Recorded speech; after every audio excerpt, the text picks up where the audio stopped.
अस्सलाम वालेकुम, मैं हूं रेहान तारिक और आप देख रहे हैं दस्तक। बुज़दिल भारत ने रात की तारीकी में बुज़दिलाना वार किया और इस बहीमाना वार के नतीजे में पाकिस्तान आर्म फोर्सेस ने फौरी जवाबी कार्रवाई की और भारत के 5 तैयारे मार गिराए और अब भारत को आलमी सतह पर सुबकी का सामना है। इसलिए भारत अपनी खिफत में डालने के लिए पाकिस्तान के खिलाफ फिर से मिस एडवेंचर कर रहा है और इस हवाले से आइंदा 24 घंटे इंतहाई अहम है। भारत अब भी अपने ओछे हथकंडों से बाज नहीं आ रहा है। ये ड्रोन वॉर और वॉर हिस्टेरिया में बुरे तरीके से मुब्तला है। चकवाल में अपने ड्रोन्स के जरिए जासूसी की कोशिश की, लेकिन ये ड्रोन मौके पर ही मार गिरा दिए गए। अब भारत और मोदी सरकार का मुनाफिकाना रवैया दुनिया पर आशिकार हो चुका है। भारत ने खुद ये जंग मुसल्लत किया, लेकिन अब वो एक तरफ आलमी बरादरी से पाकिस्तान के साथ तनाव को कम करने की अपीलें कर रहा है, तो वहीं दूसरी जानिब वो अपनी शरंगेजी और तखरीबी सरगर्मियों से बाज नहीं आ रहा। और आज इसी मुनाफिकाना तर्ज अमल और मोदी सरकार के दोहरे चेहरे पर से DGISPR लेफ्टिनेंट जनरल अहमद शरीफ चौधरी ने पर्दा उठाया। DGISPR प्रेस कॉन्फ्रेंस करते हुए कह रहा था कि एक तरफ भारत अमन के लिए आलमी सतह पर राब्ते कर रहा है और दूसरी जानिब पाकिस्तान के खिलाफ जारियत से बाज नहीं आ रहा। DGISPR ने भारतीय ड्रोन्स के पाकिस्तान में दाखिले और उनकी तबाही और मलबे से मुताल्लिक क्या गुफ्तगू की। DGISPR की गुफ्तगू के बाद भी ये ड्रोन वॉर का और ड्रोन्स के पाकिस्तान में दरअंदाजी का, उनको मार गिराए जाने के जो वाक़यात हैं वो पेश आते रहे। सबसे पहले DGISPR ने आज सुबह जो गुफ्तगू की, जरा उसकी एक झलक आपके सामने। अब भारत का मकरू चेहरा हर तरह से बेनकाब हो गया। मोदी बौखलाहट का शिकार है और इसी बौखलाहट और जंगी जुनून की आड़ में वो फिर से पाकिस्तान पर हमला कर सकता है। हर तरह के इम्कानात से निमटने के लिए वज़ीर आज़म शहबाज शरीफ की ज़ेर सदारत आला सतही इजलास हुआ, जिसमें मुल्क की सिक्योरिटी सूरत हाल पर मुशावरत की गई। इजलास में वफाकी वज़रा, आला अस्करी हुक्काम भी शरीक हुए। इजलास में अहम फैसले किए गए और जाहिर है भारत के मजीद मिस एडवेंचर के हवाले से भी हिकमत अमली तैयार की गई। यकीनन भारत को बुरा मौका दिया गया। इंटरनेशनल कम्युनिटी को बावर कराया गया कि पाकिस्तान रिस्ट्रेंट का मुजाहरा कर रहा है। जिसका मुजाहरा किया गया वो अपनी जगह पर, लेकिन अब लगता यह है कि पानी पुलों से गुजर चुका है और अब का वक्त इंतहाई अहमियत का हामिल करार दिया जा रहा है, क्योंकि इस दौरान पाकिस्तान और भारत के दरमियान मुकम्मल जो फॉर्मल कन्वेंशनल जंग छिड़ने का खदशा बढ़ रहा है। यही वजह है कि पाक फौज पूरी तैयारियों के साथ सरहदी नकलो हरकत पर गहरी नज़र भी रखे हुए है, ताकि भारत की तरफ से किसी भी मुमकिन दंगा फसाद की रोकथाम की जा सके। पाकिस्तान भारत को खबरदार कर चुका है कि अगर उसने मुल्क की तरफ फिर से मैली आंख से देखा तो इस बार ये आंखें निकाल दी जाएंगी और अभी तो भारत से मजीद हिसाब भी चुकता करना है, क्योंकि वज़ीर आज़म शहबाज शरीफ ने गुज़श्ता रोज़ कौम से खिताब करते हुए ये वाज़े कर दिया था कि भारत ने रात की तारीकी में बुज़दिलाना हमला करके जो संगीन गलती की है उसको इसका खुमियाजा भुगतना होगा। हम खून का हिसाब ज़रूर लेंगे।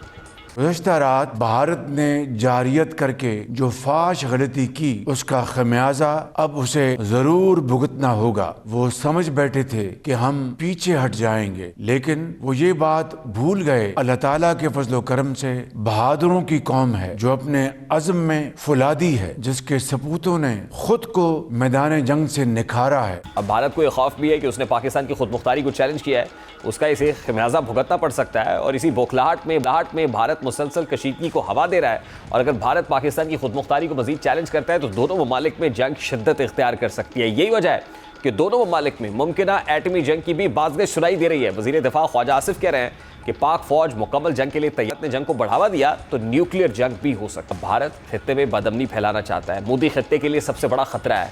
मोदी की हिंदुत्व पर मबनी पॉलिसीज ने न सिर्फ भारत के अंदर अक़लियतों के हुकूक की पायमाली की है, बल्कि इसके असरात पूरे जनूबी एशिया पर भी मुरतब हो रहे हैं। मोदी हुकूमत की जानिब से कश्मीर में जारी इंसानी हुकूक की खिलाफ वर्जियाँ, पाकिस्तान के साथ सरहदी कशीदगी और नेपाल, बांग्लादेश और दीगर हमसाया ममालिक के साथ ताल्लुकात में तनाव ने खित्ते में अदम इस्तेहकाम की एक नई लहर को जन्म दिया है। मोदी की हुकूमत की जारहाना खारजा पॉलिसी ने भारत को खित्ते में एक ख़तरनाक ताकत के तौर पर पेश किया है, जो न सिर्फ अपने हमसाया ममालिक के साथ ताल्लुकात को मुतासर कर रही है, बल्कि आलमी सतह पर भी एक मनफी तासुर कायम कर रही है। इसके अलावा मोदी की हुकूमत की जानिब से कौम परस्ती के नाम पर किए जाने वाले इक़दामात ने भारत के अंदर भी फ़िरका वाराना तनाव को बढ़ा दिया है, जिसके नतीजे में मुल्क के मुख्तलिफ हिस्सों में बदअमनी और तशद्दुद के वाक़यात में इजाफा हुआ है।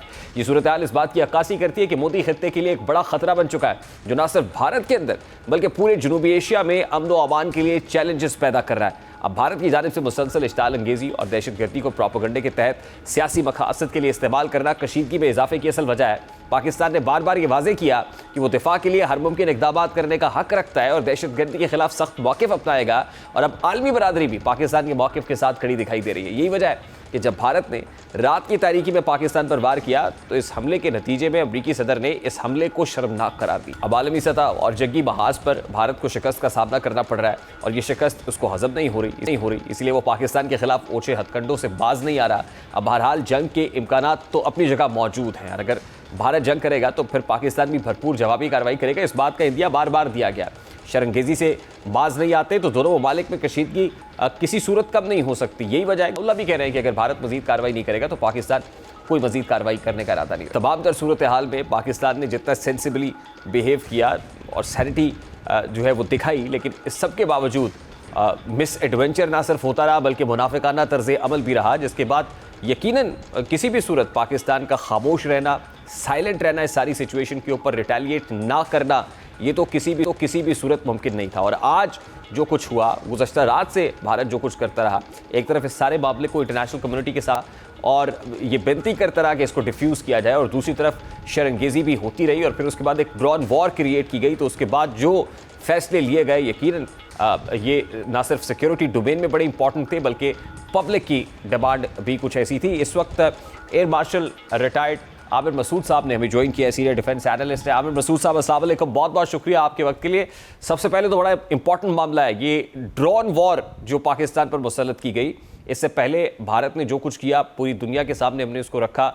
हम सब्सटेंशियल एविडेंसेस के लिए खुद डिमांड करते रहे कि आइए इम्पार्शियल इंक्वायरी कर लेते हैं, लेकिन भारत बाज नहीं आया। ये मुनाफिकाना तर्ज अमल है। एक तरफ इंटरनेशनल कम्युनिटी को कहते रहे कि इस मामले को डिफ्यूज़ करें, फिजल आउट होना चाहिए, और दूसरी तरफ पाकिस्तान पर जारहियत का ये अंदाज कि ड्रोन वॉर मुसल्लत कर दी गई।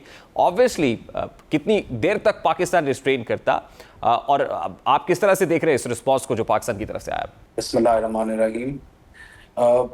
देखें, जो कुछ हुआ 6 और 7 के दरमियान, उनके जितने लॉसेस हुए जहाज़ों के, तो मुझे नहीं लगता कि अभी वो दोबारा से अपनी फ़िज़ाइया को इस्तेमाल करेंगे, और स्पेशली वो वाले जहाज़ जो कि बहुत महंगे थे और उन्होंने लूज़ किए, और वो एक तलस्सम जो है वो टूटा है। उसके बाद से अब ये ज़्यादातर ड्रोन्स की ही तरफ आएंगे। ड्रोन्स, जैसे आपको पता है कि मॉडर्न वॉरफेयर में ड्रोन्स का बहुत ज़्यादा इस्तेमाल है, और इंडियंस के पास इजरायली अमेरिकन ड्रोन्स मौजूद हैं जो कि हाई ऑल्टीट्यूड, मतलब बहुत बुलंद ऑल्टीट्यूड पे परवाज़ भी कर सकते हैं। उनकी इंड्योरेंस भी बहुत ज़्यादा है। कई ऐसे हैं जो कि वेपन कैरी करते हैं, कई सर्वेलेंस के लिए हैं, कई स्वार्मिंग के लिए हैं। लेकिन जो इसका मकसद, जिस तरह से आप इसकी देख रहे हैं कि बहुत ज़्यादा एकदम से यूटिलिटी शुरू हुई है, उसके 2-3 मकासद हो सकते हैं। एक तो जिस तरह मैंने आपको कहा कि ये अपने पायलट्स को और अपने महंगे जहाज़ों को नहीं इस वक्त हार्म्स वे में डालना चाह रहे, और उन्हें पता है कि पाक फ़ज़ाइया ने जो रद्द अमल शो किया है, तो आइंदा इस तरह की उनको किसी किस्म की बेइज्जती या एम्बेरसमेंट ना हो। दूसरी चीज़ जो है वो इन ड्रोन्स के ज़रिए हमारे सिस्टम्स को भी चेक करना चाह रहे हैं, हमारे एयर डिफेंस सिस्टम्स को चेक करना चाह रहे हैं। सर्विलेंस के थ्रू वो अपने टारगेट्स देखना चाह रहे हैं और रिस्पॉन्स देखना चाह रहे हैं कि पाकिस्तान का क्या हो सकता है। तो पाकिस्तान का रिस्पॉन्स, कुछ तो हमने गिराए भी हैं ड्रोन्स, और पाकिस्तान फ़िज़ाइया और पाकिस्तानी फोर्सेस के पास ये टेक्नोलॉजी मौजूद है कि वो काइनेटिक और नॉन काइनेटिक मीन्स के ज़रिए ड्रोन्स को गिरा सकते हैं। और पाकिस्तान के पास बहुत अच्छे अपने ड्रोन्स भी मौजूद हैं जो उनको भी काउंटर कर सकते हैं। सो एक तो इनका ये मकसद हुआ कि पायलट्स को हार्म्स वे में ना डालें और अपने पायलट्स को बचा के रखें, अपनी पाक फ़ज़ाइया के महंगे जहाज़ों को बचाएं, हमारे एयर डिफेंस सिस्टम को ट्रिगर करें या उनको चेक करने की कोशिश करें, उनका रिस्पांस देखने की कोशिश करें। और तीसरी चीज़ ये भी हो सकती है कि वो अटेंशन डाइवर्ट करें फॉर ऐसी चीज़ से जो कि वो शायद करना चाह रहे हैं किसी और जगह पे, और ड्रोन्स को जो है वो इस तरफ इस्तेमाल करके हमारी फोर्सेस की अटेंशन डाइवर्ट करें। But Aamir Masood sahab, they have been challenging us over and again, repeatedly हो रहा है। पास्ट 24 आवर्स के अंदर जो कुछ भारत ने किया है वो जारहियत से बाज नहीं आ रहा। हम कब तक रिस्ट्रेंट का मुजाहरा करेंगे सर? जी बिल्कुल ठीक है आपकी बात। देखें जी, जो इन्होंने किया इस दफ़ा वो बहुत ज़्यादा ना सिर्फ जहाज़ उन्होंने इस्तेमाल किए, बल्कि बहुत ज़्यादा एरिया और बहुत ज़्यादा टारगेट्स हमारी सरजमीन में इंगेज किए। और ये एक लम्हा फ़िक्रिया है हमारे लिए भी कि पिछली दफ़ा हमने उनको जब अपने आप को रिस्ट्रेन किया और हमने कहा कि हमने इस चीज़ को बहुत ज़्यादा आगे जंगी जुनून नहीं हमने बनाना, और हमने उसको ख़त्म करने की कोशिश की। ना सिर्फ हमने जहाज़ मारने के बाद उनका कैदी जो है वापस कर दिया, तो ये रिस्ट्रेन जो शो करना है, वो मेरा नहीं ख्याल कि ऐसे लोगों पे जो कि मोदी, अजीत डोवल और इनके जो जहन हैं, उनके लिए कोई आप उस पर असर कर सकते हैं या उनको समझा सकते हैं या उनको प्रेगमेटिक तरीके से सोचने पे, रैशनल तरीके से सोचने पे मजबूर कर सकते हैं, जो कि हमें चीज़ नज़र नहीं आ रही। ये वो लोग हैं जिन्होंने तमाम अपने इलेक्शंस जंगी जुनून के ऊपर जीते हैं और पाकिस्तान के खिलाफ जंगी जुनून पे, और ऐसे तरीके से जीते हैं कि जी जंग का ना सिर्फ समा क्रिएट किया जाए बल्कि उनको टारगेट किया जाए, मासूम लोगों को, जो कि हमने इस दफ़ा देखा भी कि हमारे इतने ज़्यादा शहरों में उन्होंने मासूम इंसानी जानों को टारगेट किया, और ऐसे उस चीज़ के ऊपर जो कि उन्होंने खुद की हुई थी, बगैर पाकिस्तान इन्वेस्टिगेशन किए या किसी और तरीके से इसको वेरीफाई किए हुए उन्होंने इल्ज़ाम लगाया और फिर वो जंग के लिए चढ़ दौड़े, और इतने सारे उन्होंने इंसानी जानें जो आज तकरीबन 40 के करीब पहुंच गई हैं। तो ये चीज़ ठीक नहीं है। हमें भी ये सोचने की ज़रूरत है कि पिछली दफ़ा अगर हमने किया था तो उन्होंने इस दफ़ा और ज़्यादा जुनून के साथ उन्होंने हमें टारगेटिंग की है और ज़्यादा ज़र्ब लगाई है, और इस चीज़ को हम बहुत ज़्यादा आगे नहीं चला सकते, और इस मैडनेस को, इस पागलपन को ख़त्म होना चाहिए। और उसका एक ही तरीका होता है कि एक न्यूक्लियर स्टेट अपना ना सिर्फ नॉन कन्वेंशनल बल्कि कन्वेंशनल डेटरेंस भी कायम कर सके, कि हमारे पास इतनी सलाहियत भी मौजूद है और हमारे पास इतना रिजॉल्व भी और इंटेंट भी मौजूद है कि हम अपने हथियारों को, हम अपनी फोर्सेस को इस्तेमाल कर सकें, ताकि हम आपको एक बहुत ज्यादा पेन एंड पनिशमेंट दें। यूसुफ साहब देखिए, despite having that capability, despite having that potential, we should restrain as much as possible. लेकिन ये अगर इसको टेक्निकली वॉर ब्रेक का नाम भी दे दिया जाए, स्ट्रेटेजिक टाइम आउट का नाम भी दे दिया जाए फ्रॉम पाकिस्तान साइड, तो अब आपको क्या लगता है, what are you expecting from our side now इस सब के बाद? सर देखिए जी, वॉर तो ब्रेक है, देयर इज नो डाउट। उन्होंने तो पानी को भी वेपनाइज कर दिया, उन्होंने हमारे रिजर्वायर्स को टारगेट किया है, उन्होंने हमारी सिटीज को टारगेट किया है, उन्होंने हमारी पॉपुलेशन को टारगेट किया है, उन्होंने चाहे ड्रोन्स इस्तेमाल किए हैं, चाहे जहाज इस्तेमाल किए हैं या मिसाइल्स इस्तेमाल किए हैं, हमारी मासूम जानों को उन्होंने टारगेट किया है। वो बहुत एक दिस इज वॉर, इससे ज्यादा तो वॉर की और कोई आपके पास नहीं हो सकती। तो अब जो हमारे लिए बहुत जरूरी है, और मैं समझता हूं ये हमारी लीडरशिप ना सिर्फ इसको सोच रही होगी बल्कि प्लान भी कर रही होगी, क्योंकि ये हर इंसान की, और मैं समझता हूं जो उनके रैशनल लोग हैं वो भी इस चीज को देख रहे होंगे कि जो जुनून क्रिएट कर रहे हैं ये पूरे खित्ते के लिए एक बहुत डेंजरस चीज है। तो हमारी तरफ से अब एक रिस्पॉन्स आएगा और इसमें उनको कोई शक नहीं होना चाहिए, लेकिन हमारी तरफ से जो रिस्पॉन्स होना चाहिए वो इतना इफेक्टिव होना चाहिए कि उसमें ये रिस्ट्रेंट वाला एलिमेंट या ये चीज कि हमने कोई जाती तौर पे इसका बिल्कुल ठेका नहीं लिया हुआ कि हम किसी किस्म का रिस्ट्रेंट शो करें या हम इसको नॉच हाई करके उसके बाद इनको कहें कि जी बस यहाँ पे खत्म। जब हम इस चीज को शुरू करें और ऑफेंसिव तरीके से जाएं तो फिर उनको वो तकलीफ हो जो कि वो कभी भी ना सोचें कि पाकिस्तान की कभी आइंदा से ये वायलेशन करेंगे टेरिटोरियल इंटेग्रिटी की। और हमारे पास वो कैपेबिलिटी, मैंने जिस तरह पहले भी आपको कहा, बहुत हद तक मौजूद है।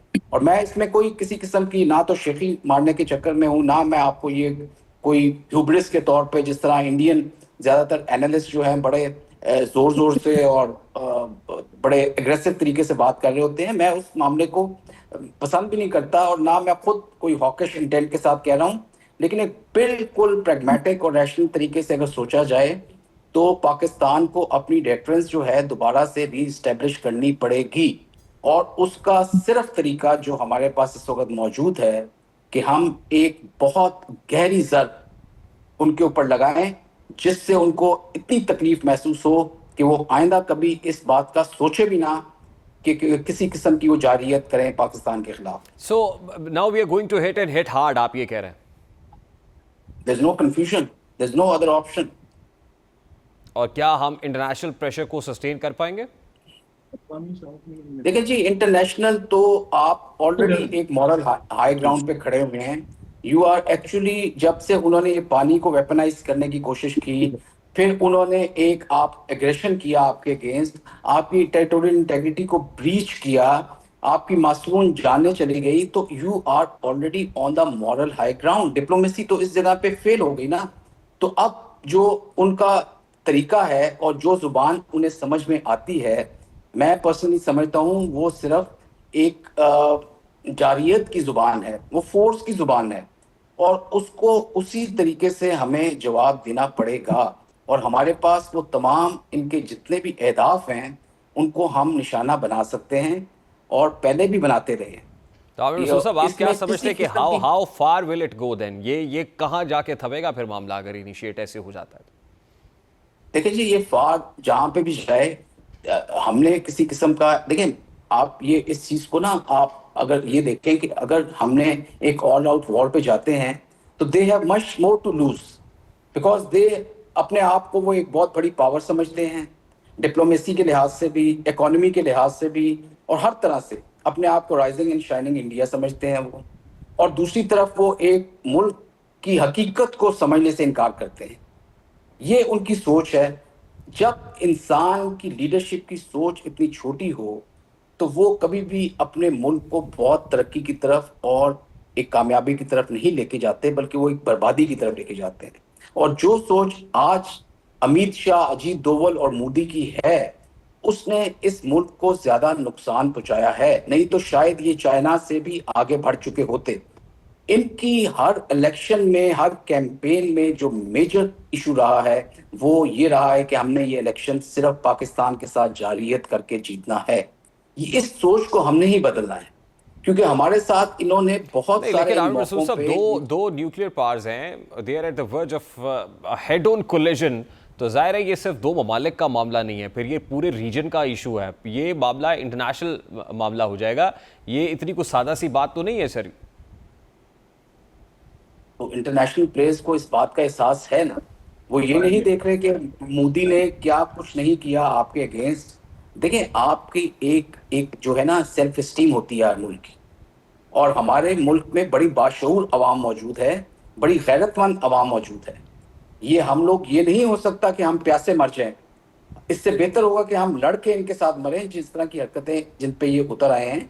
आप कभी भी एक मुल्क को, एक गयूर कौम को, और जो 25 करोड़ जिसकी आवाम हो, उसको कॉर्नर नहीं कर सकते। ये बात इनको समझ नहीं आती। They are corner a neighbour, और एक नेबर को आप कॉर्नर करना चाह रहे हैं, जबकि आप समझते हैं कि आप तरक्की कर लेंगे बगैर, और वो जो है मुल्क जो है वो डूब जाएगा।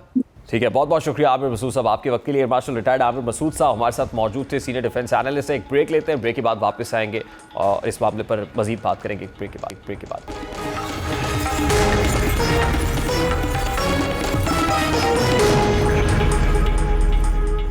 पाकिस्तान मुस्लिम लीग नून के सीनियर रहनुमा राजा कमरुल इस्लाम साहब ने मुझे ज्वाइन किया। अस्सलाम वालेकुम राजा साहब, बहुत बहुत शुक्रिया आपके वक्त के लिए।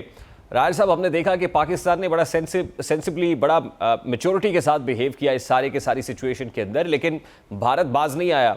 ज़ाहिर नेशनल सिक्योरिटी कमेटी की बड़ी इंपॉर्टेंट मीटिंग हुई, उसके बाद वज़ीर आज़म साहब ने पार्लियामान से खिताब किया, कौम से खिताब हुआ, डिफेंस मिनिस्टर का अपना स्टेटमेंट, आज वज़ीर आज़म की ज़ेर सदारत बड़े इंपॉर्टेंट फैसले हुए। और ज़ाहिर है वो उस सूरत में करना पड़े कि भारत की जारहियत ड्रॉन वॉर की सूरत में हम पर मुसल्लत कर दी गई। अब जिस अंदाज में पाकिस्तान ने रिस्पॉन्ड किया, आपको लगता है कि डिप्लोमेटिक फ्रंट के ऊपर तमाम तर रास्ते बंद हो गए? डिप्लोमेसी की जो कोशिश की गई वो अल्टीमेटली फेल हुई, जिसके बाद रिटेलिएशन ही फाइनल हल दिखाई दे रहा है? जी, अभी तो डिप्लोमेटिक फ्रंट पे कोई कोशिशें शुरू ही नहीं हुई। आप देखेंगे कि कुछ ममालिक ने जरूर अपना किरदार अदा करने का जो है वो इंडिया दी है, जिस तरह अमेरिकन प्रेसिडेंट की गुफ्तगू सामने आई, या ईरानियन फॉरेन मिनिस्टर जो पहले इस्लामाबाद में थे चंद दिन पहले, और प्रोबेबली शायद कल न्यू दिल्ली में थे। लेकिन इसके अलावा कोई ऐसी अभी डिप्लोमेटिक एफर्ट्स तो नहीं। अभी तो नहीं, डेप्यूटी प्राइम मिनिस्टर इसहाक डार साहब ने कहा कि दोनों ममालिक के नेशनल सिक्योरिटी एडवाइजर्स का टेलीफोनिक राब्ता हुआ है। इससे बड़ी एफर्ट क्या हो सकती है सर? टेलीफोनिक राब्ता कोई बड़ी डिप्लोमेटिक एफर्ट इसलिए नहीं है इस माहौल में कि सबसे पहली बात तो ये हुई कि पाकिस्तान ने अपनी तमाम तारीख डिप्लोमेटिक एफर्ट्स की, किस लिए की कि जी एक इंडिपेंडेंट इंक्वायरी कराई जाए, और जो भारत का वो मौक़िफ़ था कि जी हमारे मुल्क में दहशतगर्दी हुई, तो वो उसके बारे में एक इंडिपेंडेंट और इंटरनेशनल इंक्वायरी के लिए पाकिस्तान ने ओपनली तमाम ममालिक को कहा। और अपने आप को उस जो मजमूम किस्म का इल्ज़ाम था उससे एब्जॉर्ब करने के लिए वो डिप्लोमेटिक एफर्ट्स पाकिस्तान ने भरपूर तरीके से किए। उसका नतीजा क्या निकला कि आज आप इंटरनेशनल फ्रंट पे जहां भी देखें तो भारत का वो वाला बयानिया जो पुलवामा के केस में तो किसी हद तक कैरी हुआ था, लेकिन वो अब इस मामले में वो कैरी नहीं but हुआ। sir, unfortunately, it has now gone far beyond game of narratives. अच्छा, अब बयानियों की जंग तो है नहीं ना सर। अब तो भारत जो है बयानिए से बहुत आगे निकल आया है। ये मुझे आप अगर आगे जाने देंगे तो मैं आपको पूरी एक्सप्लेन करूंगा। इसके बाद ये हुआ कि अब जब पिछली रात यानी गुज़श्ता रात, इस पिछली रात गुज़श्ता से पैवस्ता रात, उसमें जब उन्होंने एक्टिव एक हमला कर दिया पाकिस्तान की फ़ज़ाई हदूद के अंदर आकर और हमारे सिविलियंस को निशाना बनाया, ख्वातीन को और बच्चों को, तो उसकी जो रिटेलिएशन तो नहीं कहना चाहिए, लेकिन उसके डिफेंस में पाकिस्तान ने उनको जो है वो बिल्कुल एक जिच किया और उनके 5 जहाज गिराए। अब ख्याल यह था कल तक कि पाकिस्तान ने जो वो उनका ऑफेंसिव है उसका जवाब तो देना है। और पाकिस्तान ने नेशनल सिक्योरिटी कमेटी की मीटिंग के बाद बड़ा वाज़ेह किया था कि हम अपनी जगह पे यानी जगह और वक्त का तयन और साथ एक था अंदाज का तयन भी हम करेंगे और हम उसका जवाब जरूर देंगे। लेकिन आज की जो ये गुज़श्ता रात है इसमें फिर अभी तक जो है वो डिफेंस में उन्होंने फिर दोबारा ड्रोन्स के हमले हुए और उससे ज्यादा जगहों पे जो अभी इत्तलात चूंकि मुकम्मल तौर पर ज्यादा उसकी तफसीलात नहीं आई, लेकिन जो कुछ सामने आया है उसमें मुख्तलिफ शहरों में, तो अब जो डिप्लोमेटिक वाली बात है एफर्ट्स वो फिर पीछे रह गए दोबारा कि अब जब तक इसका जवाब पाकिस्तान ने अपने इंटेंट का, रिजॉल्व का, अज़्म का इजहार किया है और अभी भी उसका जवाब तो अब पाकिस्तान का देना बनता भी है, क्योंकि इंटरनेशनल बॉर्डर को क्रॉस किया है। अगर सिर्फ लाइन ऑफ कंट्रोल की स्कर्मिशेस होती तो वो तो इससे पहले भी होती रहती हैं ऑफ एंड ऑन, लेकिन ये इंटरनेशनल बॉर्डर को क्रॉस करके और उसने जो जिसे नेकेड एग्रेशन, नंगी जहरियत की है और सिविलियन आबादी है तमाम जगहों पे। ये कुछ इतलात हैं लाहौर में, वॉल्टन के इलाके में या किसी जगह, लेकिन ज्यादा सिविलियन आबादियों को निशाना बनाया गया और उन्होंने फिर एक दफा दहशतगर्दी का जो झूठा बयानिया था, नाकाम बयानिया, उसे अपनाने की कोशिश की। लेकिन अब इसका जवाब महल है, अब आएगा और उसके बाद फिर डिप्लोमेटिक जो होंगे इंटरवेंशंस। आप ये समझते हैं कि despite any international pressure from international कुछ भी हो जाए, अब ये इमिनेंट है कि Pakistan will have to strike back? ये बिल्कुल जो है हालात से ये बिल्कुल लगता है। हाँ, अनलेस कई दफा ऐसा होता है कि कहीं ऐसे हालात पैदा हो जाते हैं कि वो मुल्क जो है वो अपनी उस सारी किए पे अगर वो उसकी माफी या जो कि नामुमकिन नजर आता है, वो एक रास्ता हमेशा ममालिक के दरमियान मौजूद रहता है। लेकिन इस वक्त जो आज के हालात है, एज वी स्पीक टुडे, इसमें बिल्कुल जो है वो इमिनेंट और written clear on the wall नजर आ रहा है कि पाकिस्तान हैज टू रिटेलिएट और पाकिस्तान रिटेलिएट करेगा। अभी जो कुछ हुआ है एज ऑफ नाउ, लगता है कि पाकिस्तान ने बड़ा सेंसिबली और बड़ा मैच्योरली बिहेव किया है, लेकिन अब अगर जाहिर है वो रिस्ट्रेंट नहीं रहता है जो रिस्ट्रेंट शो किया गया और एग्रेसिवली पाकिस्तान आता है जैसा कि दिखाई दे रहा है, तो फिर इसके कॉन्सिक्वेंसेस या इम्प्लीकेशंस क्या होंगे और क्या उसको फेस करने के लिए तैयार है?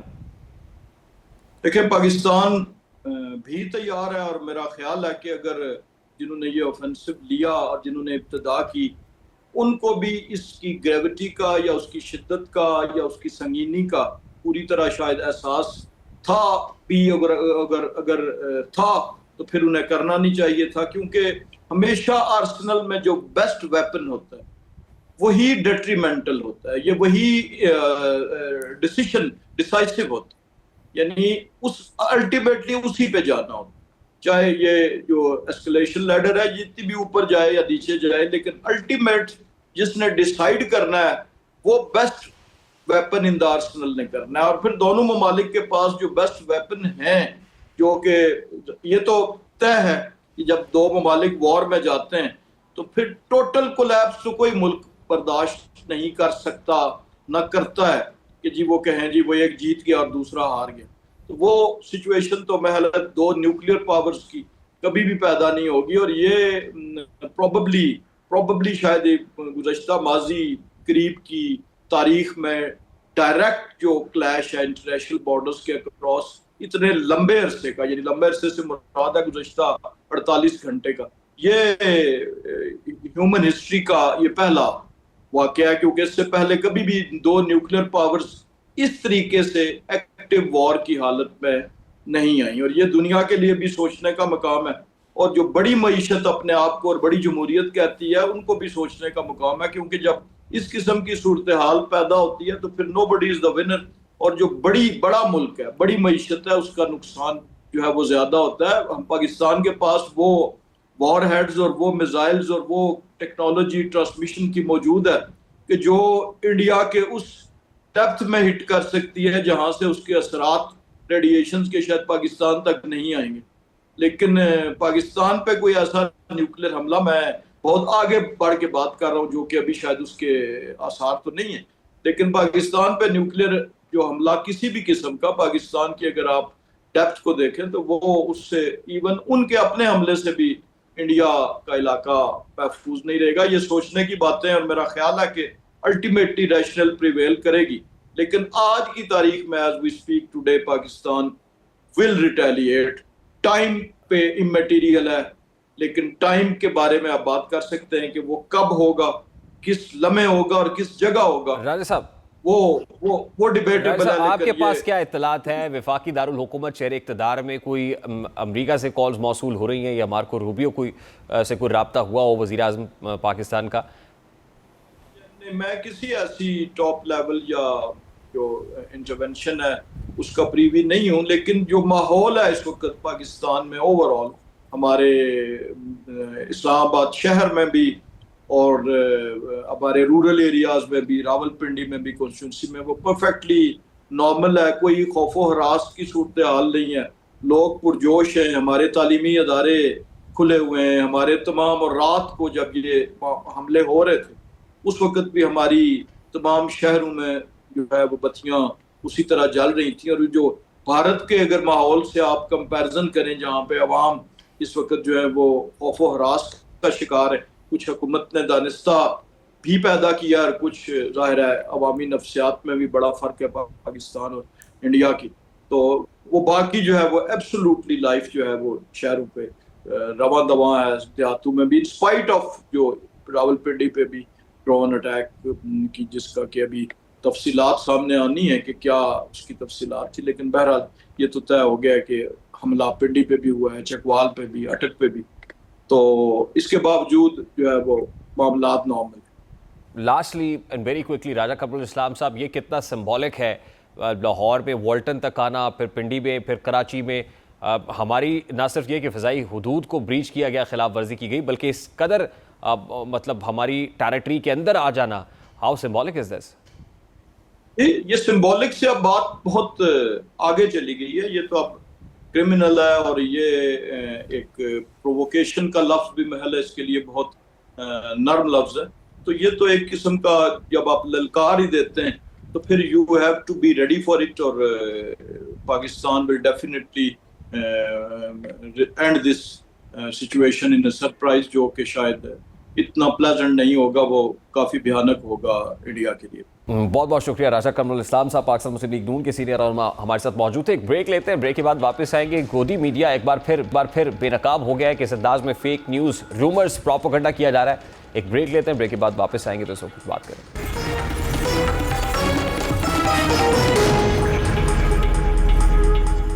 भारतीय मीडिया जंग पर वावेला कर रहा है, झूठा बयानिया बना रहा है। जाहिर है ये मोदी का गोदी मीडिया है, इसीलिए वो इसके इशारे पर नाचता है, जो बगैर तहकीक के अंधेरे में तीर चलाता है। अब भारतीय हमले के बाद भारतीय मीडिया बहुत ज़्यादा बौखलाहट का शिकार दिखाई दे रहा है, और इसी बौखलाहट में वो सच भी उगल देता है। जैसा कि भारतीय अंग्रेजी अखबार द हिंदू की जानिब से मकबूजा कश्मीर में पाकिस्तानी फ़ज़ाइया की जवाबी कार्रवाई से मुताल्लिक शाये की गई खबर का अचानक वेबसाइट से हटाया जाना एक अहम वाक़या है, जो भारतीय मीडिया की बौखलाहट और सरकारी दबाव की अक्कासी करता है। इब्तदाई तौर पर भारतीय अखबार ने रिपोर्ट किया था कि पाक फजाइया ने भारत के 3 जंगी तैयारे तबाह कर दिए हैं, जो कि एक बड़ी खबर थी और इसने खत्ते में मौजूद कशीदगी को मजीद बढ़ाया। ताहम कुछ ही देर बाद ये खबर वेबसाइट से हटा दी गई और जब सारिफीन ने लिंक पर क्लिक किया तो कोई तफसीलात सामने नहीं आई। यह अमल इस बात की निशानदेही करता है कि भारतीय हुकूमत की जानिब से मीडिया पर दबाव बढ़ता जा रहा है, जिसकी वजह से वो अपनी रिपोर्टिंग में मोहतात हो गए। इसके अलावा एक्स पर की गई पोस्ट भी खामोशी से डिलीट कर दी गई, जिसने इस तासुर को मजीद तकवीत दी कि भारतीय मीडिया सरकारी बयानिए के तहत काम कर रहा है। ये सूरत हाल इस बात की अक्कासी करती है कि भारतीय हुकूमत की जानिब से मीडिया की आज़ादी को महदूद करने की कोशिशें जारी हैं, जिसके नतीजे में अवाम को दुरुस्त मालूमात तक रसाई में मुश्किलात का सामना करना पड़ रहा है। गैर मुसद्दका इतलात के मुताबिक तबाह होने वाले तैयारों में 3 राफेल, एक मिग-29, एक समोई और एक जासूस ड्रोन शामिल था, जबकि एक भारतीय ब्रिगेड हेडक्वार्टर को भी निशाना बनाया गया। पाकिस्तानी अस्करी ज़राए और मीडिया ने इन कामयाब कार्रवाइयों की तफसीलात खुले अंदाज में कौम के साथ शेयर की, जिससे ये वाज़ेह होता है कि पाकिस्तान अपनी दिफाई सलाहियतों को उजागर करने में कोई कसर नहीं छोड़ रहा। दूसरी जानिब भारतीय मीडिया की अक्सरियत ने हुकूमती बयानियाँ दोहराकर असल सूरत हाल को छुपाने की कोशिश की है, जो कि एक ख़तरनाक रुझान है। ये अमल ना सिर्फ सहाफ़ती आज़ादी के लिए ख़तरा है, बल्कि अवामी मालूमात तक रसाई को भी मुतासर करता है। भारतीय मीडिया की ये बौखलाहट इस बात की अक्कासी करती है कि हुकूमत की जानिब से दबाव के बावजूद हक़ाइक़ को छुपाने की कोशिशें नाकाम हो रही हैं। अवाम को दुरुस्त मालूमात फराम करना मीडिया की बुनियादी जिम्मेदारी है और इस तरह की खामोशी और सेंसरशिप सिर्फ अवामी एतमाद को कमज़ोर करती है। अगर ये सूरत हाल जारी रही तो ये ना सिर्फ भारतीय मीडिया की साख को मुतासर करेगी, बल्कि अवामी राय को भी बिगाड़ देगी। इस तराजुर में ये ज़रूरी है कि भारतीय मीडिया अपनी आज़ादी और जिम्मेदारियों का एहसास करे और हक़ाइक़ को सामने लाने में कोई कसर ना छोड़े। अगरचे हुकूमत की जानिब से दबाव मौजूद है, लेकिन सहाफ़त का असल मकसद अवाम को सच्चाई से आगाह करना है। इसलिए भारतीय मीडिया को चाहिए वो अपनी जिम्मेदारियों को समझते हुए हक़ाइक़ को बेबाक अंदाज में पेश करे, ताकि अवाम को दुरुस्त मालूमात फराम की जा सके और एक सेहतमंद जमहूरी माशरा कायम किया जा सके। लेकिन मोदी के होते हुए भारतीय मीडिया सच बोले ये मुमकिन नहीं है, क्योंकि जिस दिन भारतीय मीडिया ने मोदी के इशारे पर नाचना छोड़कर सच बोलना शुरू कर दिया तो क़यामत की घड़ी होगी और ये क़यामत मोदी सरकार पर भी पहाड़ बनकर टूटेगी। एक ब्रेक लेंगे और ब्रेक के बाद जब वापस आएंगे, पाकिस्तान में काम कर रहा है, इस पर बात करेंगे। इस ब्रेक के बाद हमारे साथ रहिए।